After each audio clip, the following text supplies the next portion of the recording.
will provide, and God will supply all your needs. Philippians chapter 4, verse 19. Hello, welcome back to our channel, the Surigao Sun, for another minutes of treasure analysis, discussion, and decoding of your treasure markers. You can send it over to my email, surigaosun@gmail.com. Again, my email, surigaosun@gmail.com. At malapit na tayo guys sa ating raffle draw. It's gonna be on Monday. Kaya subscribe nyo na ang The Good News Daily Channel. That's Good News Daily TV channel. Ang content niya ay mga verses na inspirational galing sa Biblia. Kasi hindi lang tayo nabubuhay sa tinapay, kundi sa mga salita rin na nanggaling sa Diyos. Maraming salamat. At ako'y shout out sa lahat ng nanonood ngayon at sa iyo na bago pa lamang bumisita sa aking channel. Thank you so much for subscribing. At sa aking mga avid followers, how are you guys? Sana nasa mabuting pangangatawan kayong lahat. Sa mga OFWs, Foreignois at Filipino contract workers, kahit saan man kayo sa mundo, kayo ang aming superheroes. Ngayon natin tingnan itong magandang treasure marker na padala sa atin ngayon na. Okay mga katiats, ito yung mga pictures na pinadala sa atin. Sa tingin ko ay napaka-legit na mga markers ito. At hindi lang ito small stash of treasure, kundi ito ay sa palagay ko ay isang general treasure site. Na kung saan ang general ang siyang sadyang nagpabaon ng hindi lang isa na treasure diyan or hindi lang dalawa. Sa tingin ko ay merong 3 or 4. Kasi ito'y general treasure site. Napakaraming symbol for treasure dito. Tingnan pa natin ang ibang pictures. Okay, at mamaya ito'y ating isa-isahin. Ito yung pinakamaganda na marker.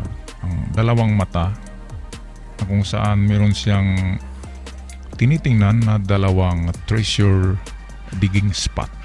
Okay, balikan natin yan mamaya. At ito naman ay isa pa ring treasure marker na meron siyang tinuturo na isang digging spot. So 3 digging spot na ang ating nakikita dyan.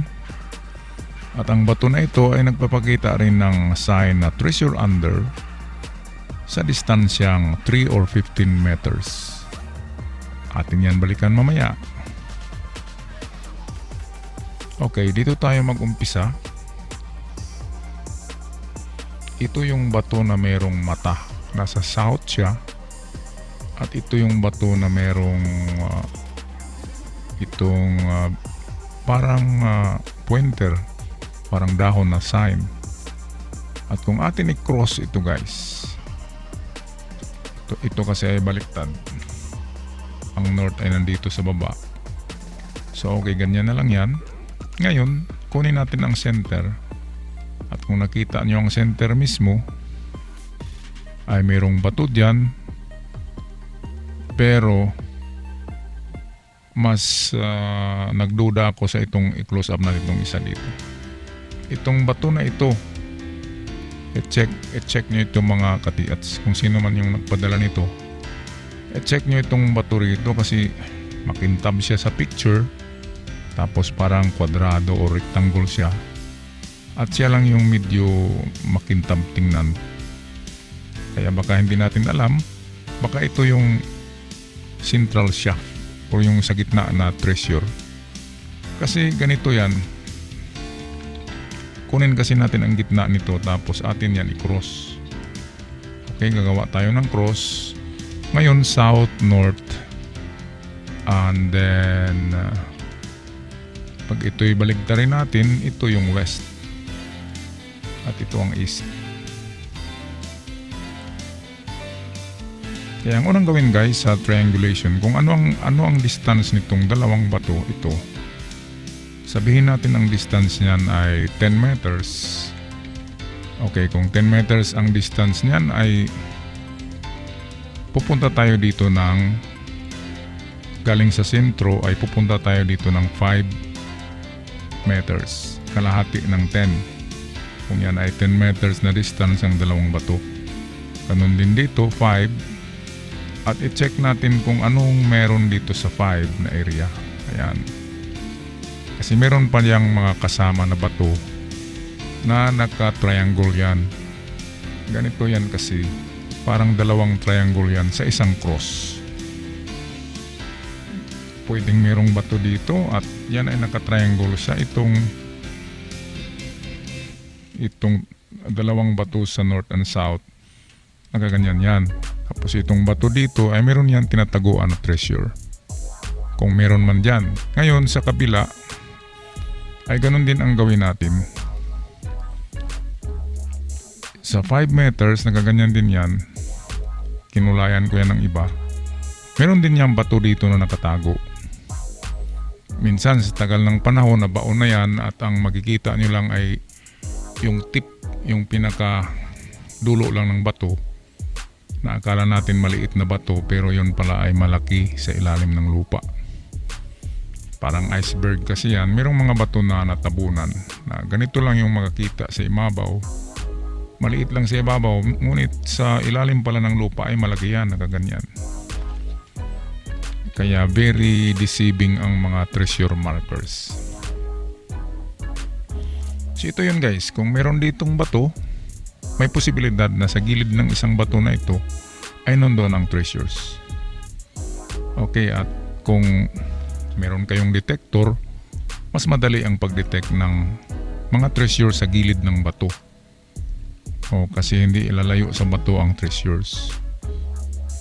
Basta final marker ang treasure ay nasa 3 hanggang 7 meters lang ang layo sa mga bato na nilalagyan nila ng final marker.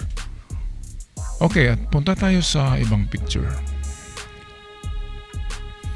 Ito yung isa na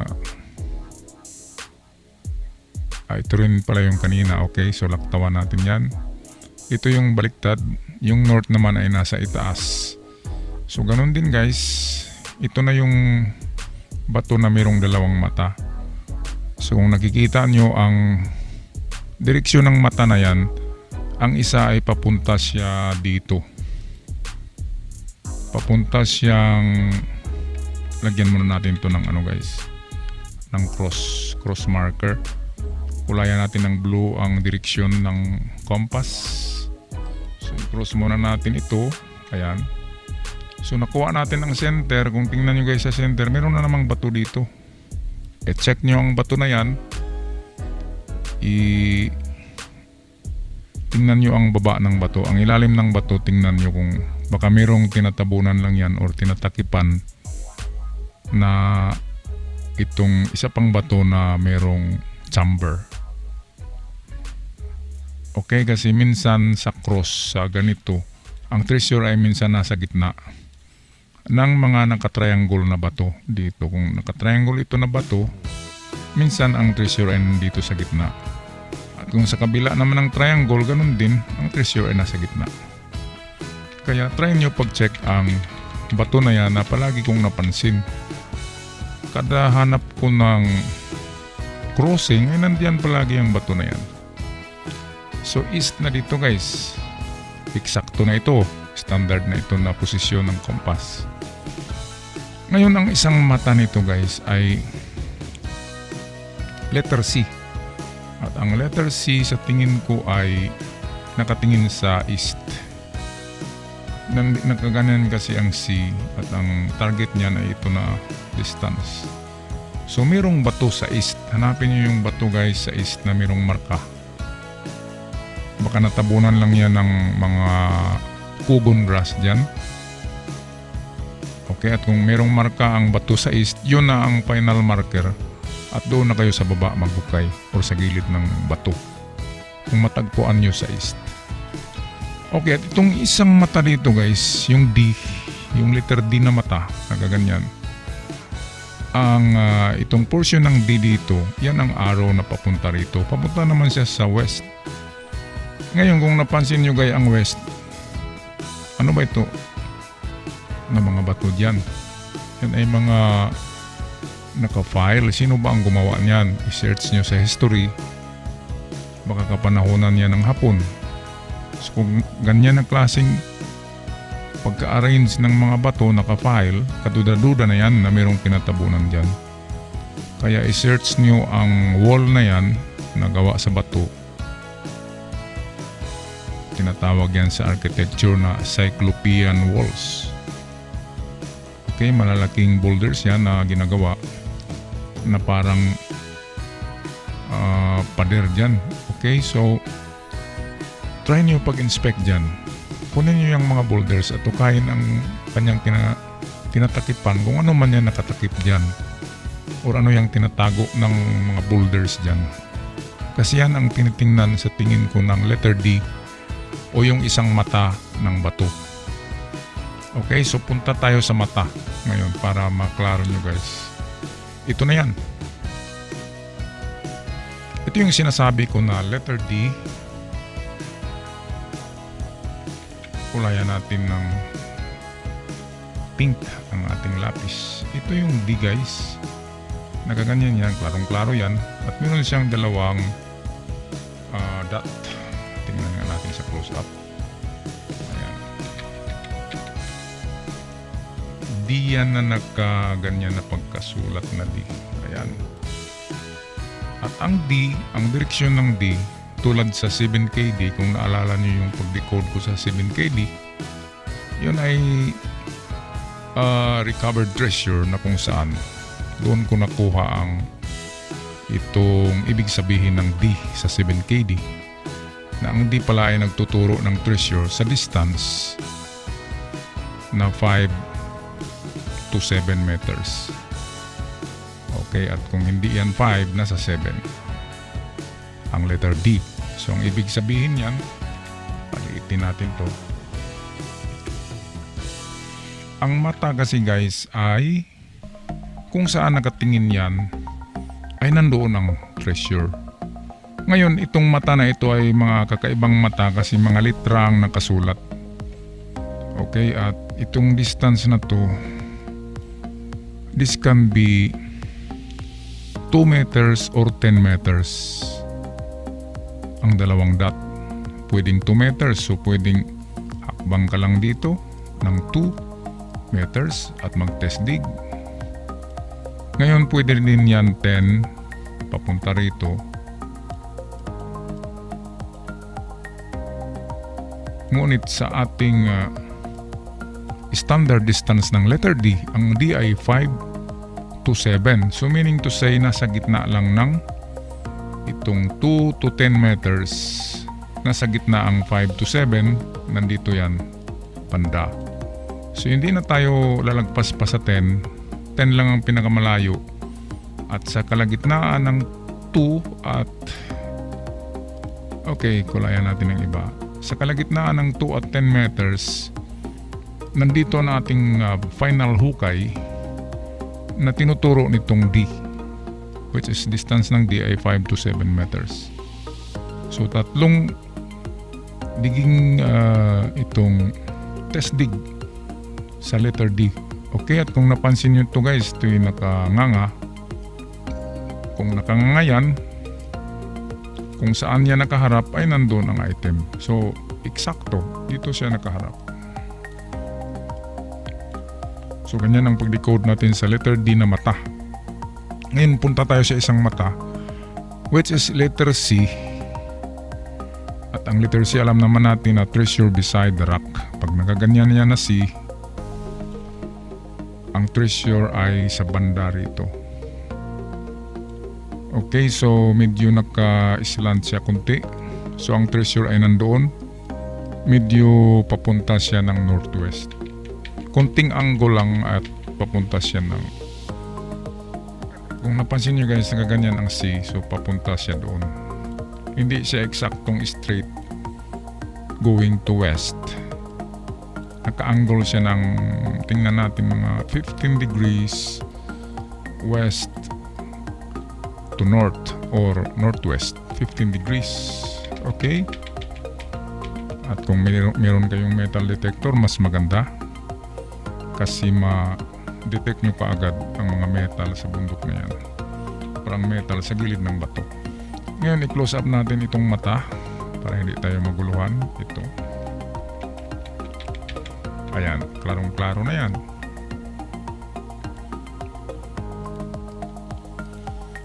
So, ito yung kanyang letter C. I-close up muna natin. Okay. Medyo nasira yung C. Merong kasing ano dito. Pero diretso yan, nagaganyan.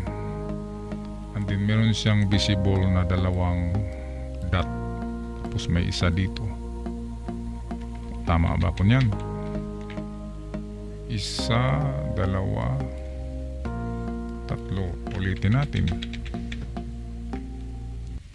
Tatlo nga. Isa, dalawa, tatlo, and then letter C. Nagaganyan yan. Itong isa dito, hindi ko to sure kung ito'y kasama sa mga dot dyan. Pero ang sigurado dyan ay papunta tayo doon sa northwest. Okay, ngayon ang ating i-analyze ay ang kanyang distance. Ano ba ang given distance yan, guys? Ang letter C ay treasure beside the rock. Ito na yung bato na sinasabi niya. Merong bato daw, and then ang treasure ay nasa gilid. Dito lang. So ang unang gawin ay tingnan sa banda rito. Kasi merong tatlong guhit dito. Tingnan sa 3 or 15 meters. Kung wala sa 3 meters, walang bato, tingnan sa 15. Hanapin yung bato na medyo malaki, tapos merong marka. Kahit anong marka, yan ang tinuturo ng letter C.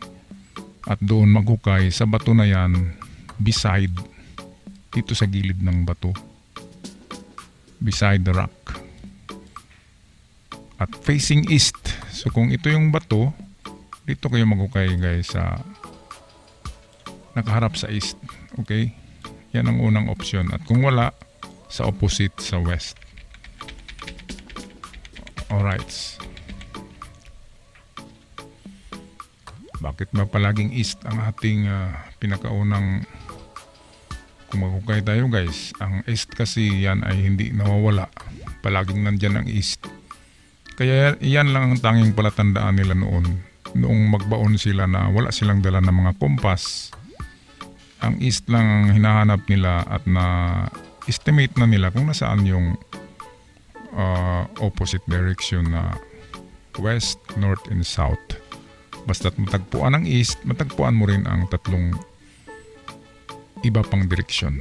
Okay, so ang paghanap ng treasure sa letter C ay 3 to 5 meters distance. At kung naalala nyo, ang aking formula na 357, pasok pa rin ang 357 sa 3 to 15. So nasa kalagitnaan nitong 3 to 15, ang 357 or ang 57. Nasa gitna ng 3 and 15 meters. Kung saan doon tayo maghanap ng tinuturo ng letter C. Kasi meron siyang tatlong visible na guhit dito. Ang mga guhit na yan pwedeng 1 meter each, pwede ring 5 meter each line. Okay, at yung tinuturo niyang direksyon ay ito.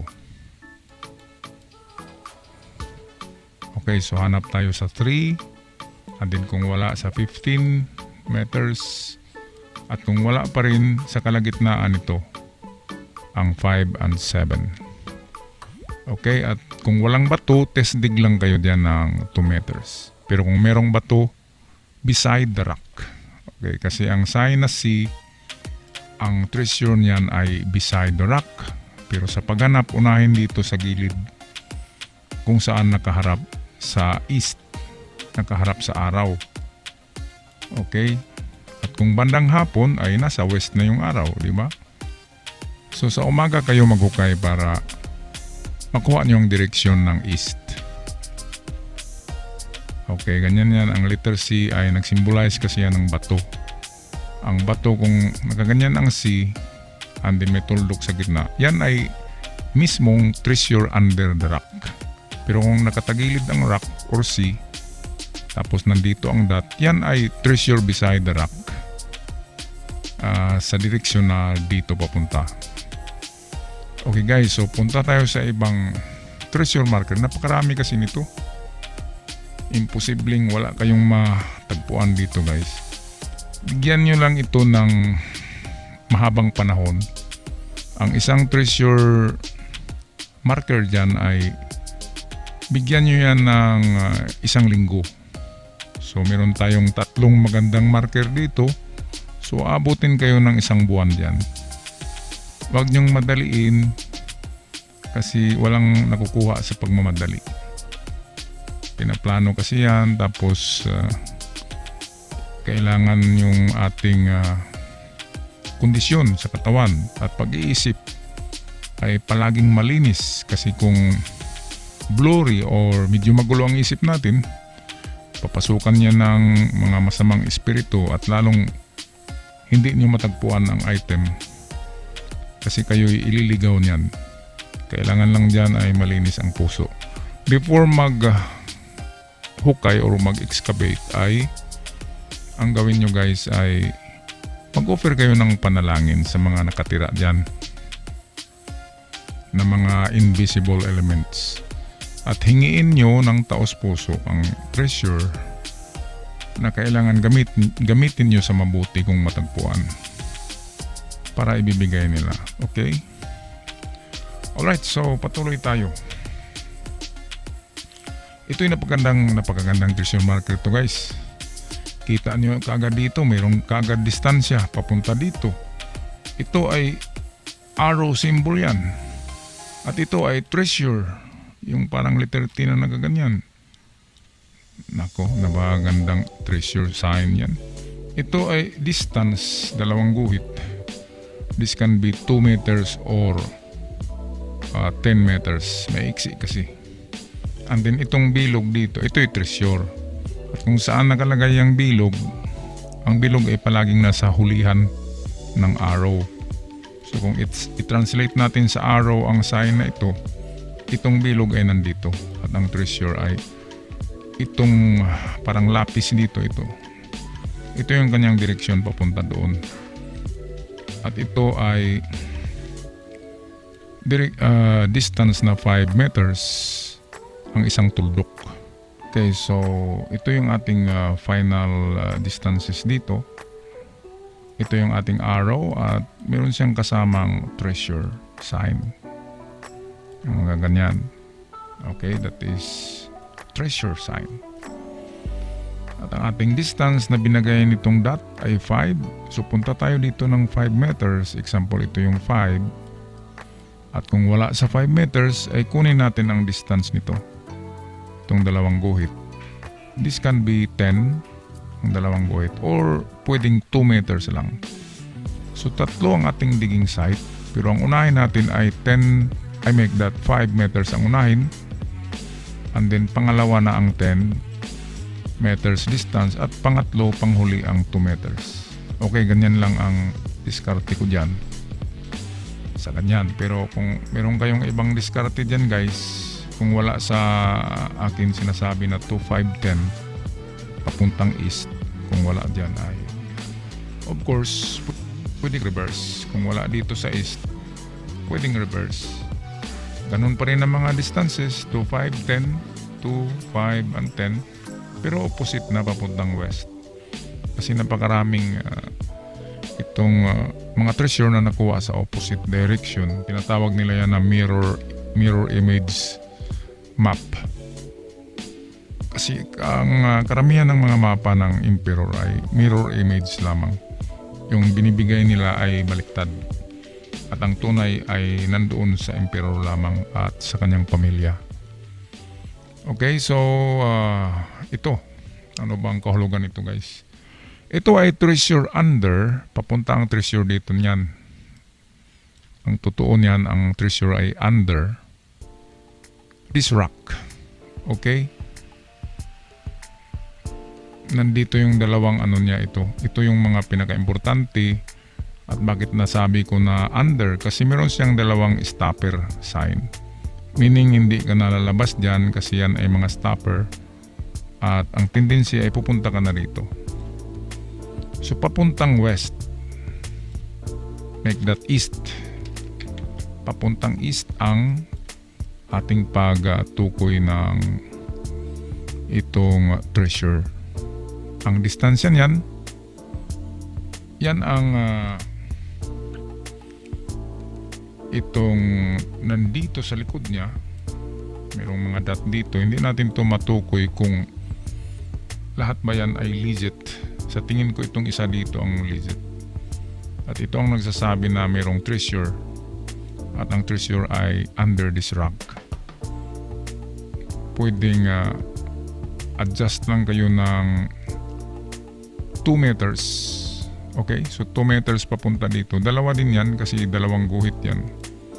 Pwedeng 2 meters at pwedeng 10 meters. 2 meters or 10 papunta rito. Okay guys, 2 meters or 10 papuntang east. So ang unang hukay ay nasa 2 and then lastly pinakamalayo ay 10. Kasi ang guhit, variable kasi ang kanilang guhit. Minsan ang mga guhit ay 1 meter lamang, minsan ang bawat guhit ay 5 kung maiksi, at kung mahahabang guhit yan ay 10 meters bawat guhit. So okay, ang ating direction ay going east sa ano na ito, sa pag-track ng treasure. Ngayon kung pagtingin nyo guys dito sa opposite, kung merong bato doon sa unahan na malaki, ay tingnan nyo baka nandun ang mga marka at baka ito ay reverse or mirror image na itong treasure marker. Okay, so last picture. Naubos na pala, lahat ay na-decode na natin. So ako'y magpaalam na guys. Maraming salamat sa inyong panonood. See you on my next video. And don't stop chasing for your golden dreams. Ciao for now.